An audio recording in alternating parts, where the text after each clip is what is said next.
Hi. Just changing oil. That's all.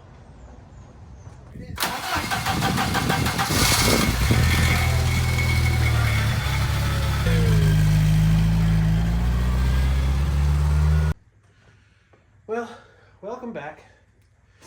Today we get to see a different project. This is my 1996 Cherokee. It's a 5-speed, 4x4, 2-door. It's one of the more rare ones. A lot of people don't like the 1996 era just because it has electronic gremlins, because that was the in-betweens of the 95 and earlier, and 97 and newer, where they changed the body style and then went from OBD1 to OBD2, which is interesting. So this is an OBD2 vehicle. It has sensors and stuff like that that match both the 95 and 96 and 97 versions. Yes. I said that wrong, but you know what I mean, right? You get it. Thank you. So today we're going to change the oil in it. It's just basic maintenance, no big job or anything. It's fairly easy to do. Just rolled over 168,255 or something like that. So for it being a 1996, it's fairly low miles. When I got it, it was 127,000, something like that. So I do a lot of driving for work. I drive probably 45-ish miles a day. So, sorry, one way a day. But ultimately, it's been a fantastic vehicle. And plans for this vehicle, let's start there. I'm basically going to keep it mostly stock. I'm not going to do a whole lot to it because it is my daily driver. Now, some things that I need to do. The suspension is worn out.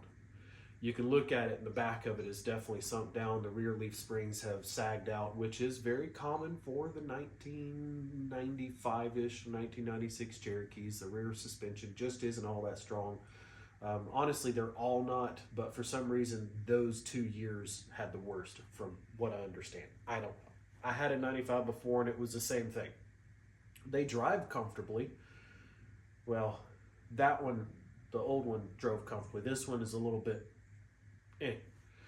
I do know it needs to be replaced. So let's just say that. Okay, so in efforts of keeping it mostly stock, I'm actually going to be using manufacturer parts. I'm actually going to go with what they call the Upcountry package. The Upcountry package added a 1-inch lift on top of the stock. I think that's perfect. These Cherokees are great as is. A 3-inch lift is beautiful. I love the way they look, but not really practical for my purposes with it. I want to keep it very streetable. I do drive, like I said, a lot. So ultimately, I just want to keep it to where it looks great. The 1-inch lift does have a heavier duty suspension, so it should last longer. It might ride a little bit firmer, but I'm all right with that. It's a little trade-off. No big deal with that. So as I've said before, it'll be okay. While I'm doing that, I'm going to replace ball joints, replace the tie rod ends if they look bad. I do know I have a little bit of play in a very, very, very, very, very slight death wobble going over a couple of bumps, but it's easily manageable. Just a quick tap of the brake and it's gone. And I know exactly where those bumps are, so I just avoid them. So ultimately, this is going to be a fairly stock vehicle. I don't want to do too much. For the next video with it, though, I want to see what your all's thoughts are. Either one, I'm going to build a light bar. I drive on back roads and it's really dark. And even though I have the LED headlights, it's still really dark. And I'd like to be able to see deer before they see me and run out in front of me. Because I came about this close to hitting a deer, probably back in the summer. Ran down a little slope and then jumped right across. I locked up the brakes. I started veering over towards a guardrail and I literally missed it by that much. So I don't want to damage a deer, and I definitely don't want to damage my vehicle because I love this thing. It's a blast to drive. I love it, and I don't want to damage it because it being a 96, insurance is going to say, totaled. No, No, I don't like that. So I'd like to have more lights so I can see deer, see the things on the road, and make sure that I'm seen. And sorry to the other people on the road. Don't worry, I'll turn them off. I'll have a switch and I'll turn them off and all that stuff. But I'm going to do a light bar across the top. I'm going to build it so that it clamps on to the drip rails on the side, comes up a little bit, has a bar that goes across. I've already got the LED light bulbs. They're about this big. They're kind of rectangular. But that's one project. The other project is over on the sides, again, 96. They have this black vinyl that they put on the bottom portion and then put these rubber bumperettes with a red stripe in the middle of them. Those are like unobtainium. I have all of them, but the door sections fell off. Well, they didn't fall off. They started falling off and I took them off the rest of the way. But I'm going to strip all of them off, clean them, get all of the glue off the back of them, strip all the vinyl off of the bottom of the doors and the bottom of the quarter panels where it is, and then I'm going to mask it, sand it, and paint it. And when I do that, I'm also going to kind of touch up all the plastics because they're kind of faded. And I'm not going to go with like a true jet black. It's going to be something kind of faded black or something like that. I'm not sure what I'm going to do yet, but it's going to be a little bit lighter than a jet black. The champagne color with the jet black just doesn't jive for me. So that's the other project. Let me know which one you want me to do next. With it being colder, paint might not work as well as I want it to, but it's going to be one or the other right now because those are what falls within my budget. I have almost everything for the light bar. I've got wiring, I've got the lights, I've got the tubing that I want to use, I've got the metal that I want to use. So it's just a matter of fabricating the pieces, fabricating the bar, attaching the lights, and then wiring it all up. So I have all of that. I even have paint to paint it black because I will do that black. But the vinyl and paint and all this stuff, I will have to buy a couple things with that, and the cold might hinder us a little bit. So let me know what your all's thoughts are. Let me know what you want to see first, and I will make that one happen. It might just be a little delayed if it's the paint, whereas the light bar might be a little bit faster. Who knows? I have plenty of YJ stuff to do. So today we're going to change the oil. Simple process. First thing you want to do is take a cap off. When you take the cap off, it opens it up so that the oil will drain at a faster rate. Okay. Now I do have the Jeep up on ramps right now because the barn floor is slightly sloped down and it's much lower, and I like to have a little bit of room when I work. So I brought it up on the ramps. It brings the front up a little bit higher, which is fine because the drain plug is on the back of the oil pan. So it's up there. Open that up. Then you'll open your drain pan, drains out, goes into your catch can that you want to use, and then we'll take off the oil filter. Now, the oil filter on these Jeeps, some of you probably already know this, a lot of you don't. This engine was used in a lot of vehicles, and when they put it in this Jeep Cherokee, the frame rails were too narrow, so the oil filter itself couldn't come in from the side. Now, you could get a shorter oil filter, but that's not manufacturer spec, and in my opinion, I'd rather have what the manufacturer recommended. What the manufacturer did do, though, is they put this little filter adapter on it. Goes onto the side of the block, and it brings it out and back, so your oil filter is on the back of it. They have O-rings. O-rings leak, and mine is leaking. I can't fix it right now. I just don't have the time. I am technically working for my other job. I am on call. So I can't just disassemble that and do that today. So that will be on the list of things to fix as well. And I'll show you how to do it. It's very simple. It's just tedious because you just don't have a whole lot of space to work in. But we'll do that too, okay? So today we're just going to remove the oil filter. And I'll show you that piece just so you can kind of see what it looks like. Then we're going to put the new oil filter on there. We lubricate the ring, okay, and make sure the old ring came off. If you don't do that, you're leaving yourself to failure. Surprisingly, my father did that years and years and years and years and years ago. He changed the oil, and the old O-ring stuck on there, and all the oil went everywhere. So that's why you take that off. You make sure that that O-ring comes off. You make sure that when you put the new one on there, you put a thin layer of oil around it. It can be the old oil, new oil. It doesn't really matter. New oil is cleaner. Old oil is lubricating, but that's not going through the system. It's just a barrier, okay? It is a barrier between the block and that O-ring so that it doesn't stick when you go to take it back off, okay? Now don't overstress it. Okay, so here we are underneath the Jeep.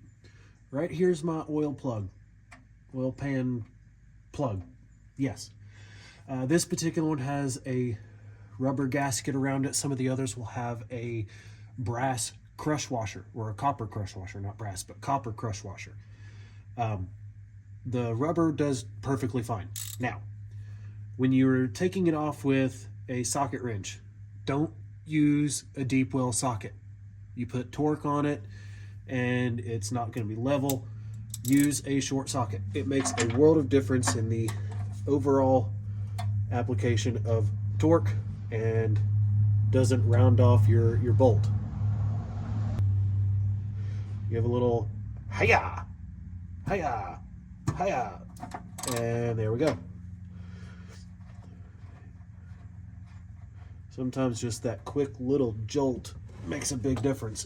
Now, because I'm on a slope here, I have to do things a little differently. I have my leveling device, a rock.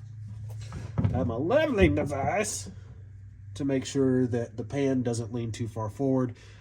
The oil will drain down into the pan. It's angled down, but make sure that if you do this, you're on a level surface, if you can. And then I try to put my hand towards the top as I'm taking the bolt out. And no drips on my hand, except right there. Of course, my fingers are going to get that because that's everything, you know, just how it goes. Do-do-do-do. Get a little extra there. All right, we're good. So I'm going to go wipe this off. I always clean it, inspect it, and make sure that everything looks good. Oil smells okay, smells like oil. Doesn't smell like gas or anything like that. Gas leaking past the piston rings can cause gasoline in the oil. We don't have that. Everything looks clean. I don't see any sparklies. Sparklies are extra material that come from the bearings that gets into the oil. Your filter should filter those out. That is the purpose of the filter. But ultimately, if you have sparkles in your oil, that means that there's internal damage. So we don't want sparklies. This is a moment where we don't want the twilight sparkles from Edward. We want it to have no sparkles. All right, so I'm going to let that drain for a minute and we'll be back.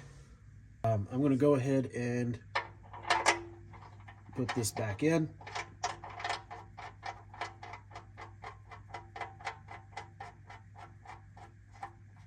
Snug it down by hand. Use my towel. Always wipe off. That way you can see if there is any new leaks anywhere. Looks like I do have some small leakage on the back side of the engine. That could be two things with this engine. A rear main seal, which is pull the drain pan, pull the rear bearing cap off, and feed the old seal out that's in the block, and then take the other one off that's on the bearing cap. That's a pain in the butt, but I know how to do it. I've done it a couple times. The other is the valve cover gasket, which that one's easy to do, so I'll probably add that to my list of things to do for you guys. So, give a little ugga-dugga, and that's it. Don't over tighten it. You over tighten that dude, and you go to take it off the next time, and you'd mistake, and you get a deep well socket, and you round off the bolt, and then you can't get it off, and then you're dropping the pan. Don't do that, people. Okay? Don't make mistakes. Okay, now we're gonna move on to the oil filter. To do that, we're gonna take this pan and I'm gonna move it right here because the oil filter is right there, right above the starter. So, move my rock, my leveling rock, put that right there. I don't need the leveling rock because there's not much oil that comes out of the filter itself. And we're gonna move up top so that you guys can see it up there. Okay, so let me see if I can get you guys in here a little bit better. Okay. That is the oil filter. This piece where it turns into a 90 and goes into the block. Let's see, here we go. This piece where it turns into a 90 and goes into the block is the oil filter adapter. Okay, that's what makes it go from straight into the block, out, and then backwards. So, the oil filter comes off of that. This has a really big bolt with a T60, I do believe. Let's see if T60 right there. That whole piece comes out. It's got two separate O-rings. You replace the O-rings because they do dry rot, and then you put it all back together. So, we're not doing that today. No, no, no. Too much work. Let's go ahead and get this oil filter off. But this is the wrench that I use. It's the only one that I have found that really works well for this because it's such a small space. And the oil pressure sensor is right above it, so you have to be somewhat cautious. But I put it right over the edge here.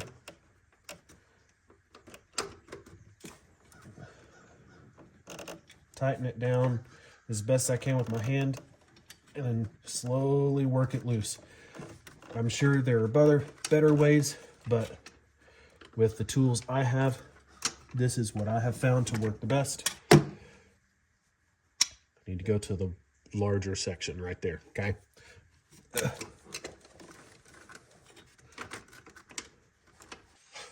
Okay, that wasn't hard at all, right? This tool worked fantastic, right? No, this was probably the most difficult time I've ever had changing the oil filter on this Jeep. And I don't know why. I don't know why it was so difficult today, but it was difficult. Move my drain pan over just a little bit that direction. Okay, you're gonna see that this filter was being very difficult today. I never have that much issue. And I don't know why today it picked it. The day when I decided to do a YouTube channel and say, hey guys, look how awesome I am. I can do things. It's a pain in the butt. I don't get it. Okay. Well, that part's done. So, from here, you take your new oil filter and you put it on, which is easier than what I just did because it's new. And when you tighten them down, and then about a quarter turn on it, which is what I do every time. But today, it said, hey. Now, if you don't normally do this, you can take your old oil filter, new oil filter, and make sure that they look about the same. And you can even compare the gaskets, make sure that they look the same. Well, you know what that does? It oils your O-ring. Remember we talked about that? So, that gets that part done. Nice and lubricated. When you take the old one off, make sure that the O-ring is on it. Okay? It's important. Do it. Take the new one, feed it back down into the tangled mess.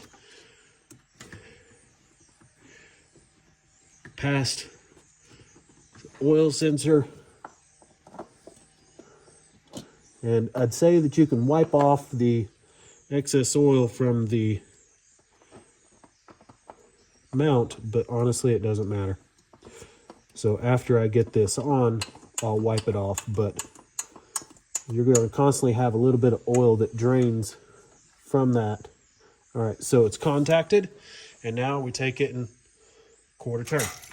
Just like I always do.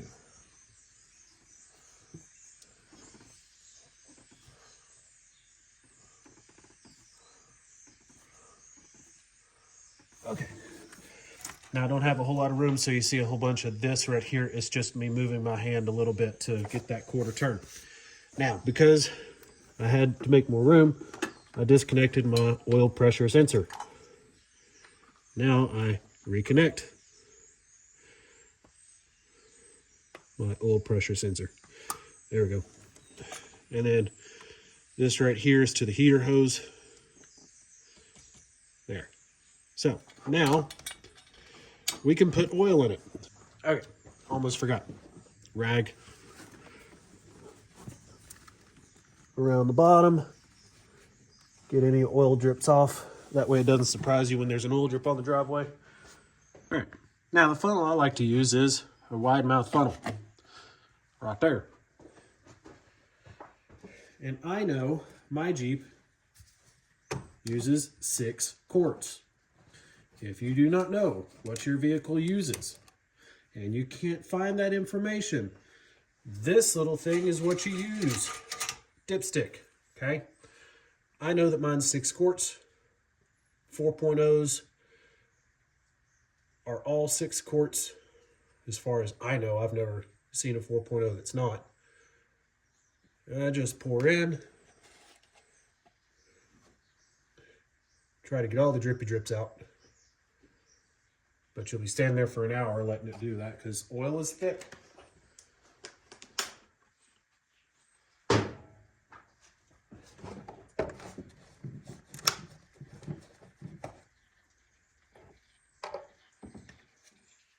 America. Thanks, O'Reilly. America.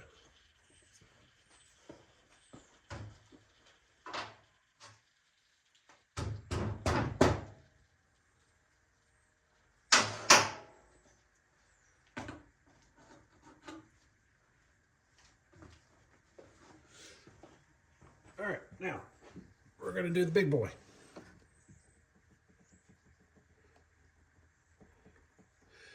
I use funnels so that I don't make a mess. Highly recommend it. You can pour directly into that, but if you miss, then you get oil all over everything, and then you end up with oil drips on your driveway. You're like, oh no, I have an oil leak. No, you're messy. That's all. So I prefer the funnel method so that I can keep everything clean. And like I said, my Jeep takes 6 quarts. This is 5. The other one was 1, equals 6. And all my vehicles take 5W30.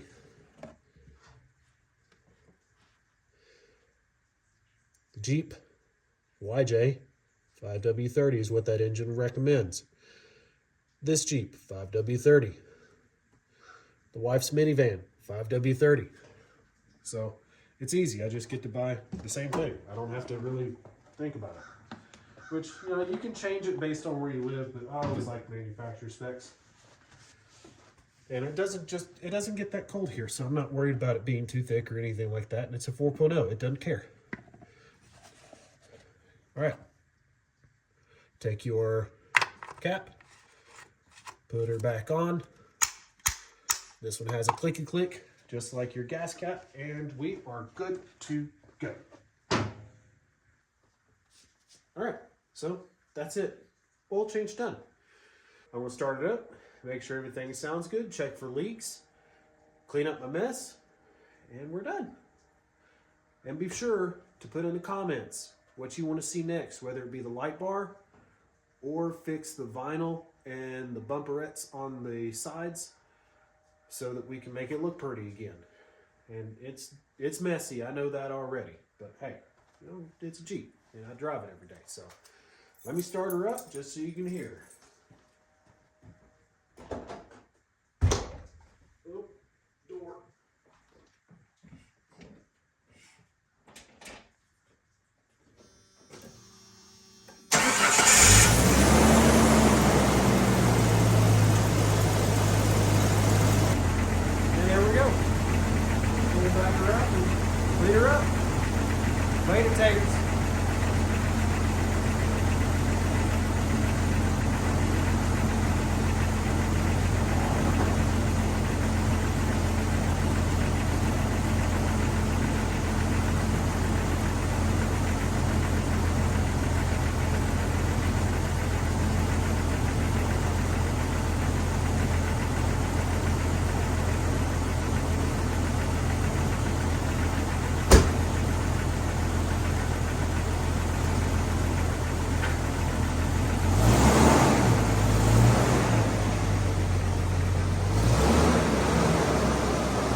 like and subscribe.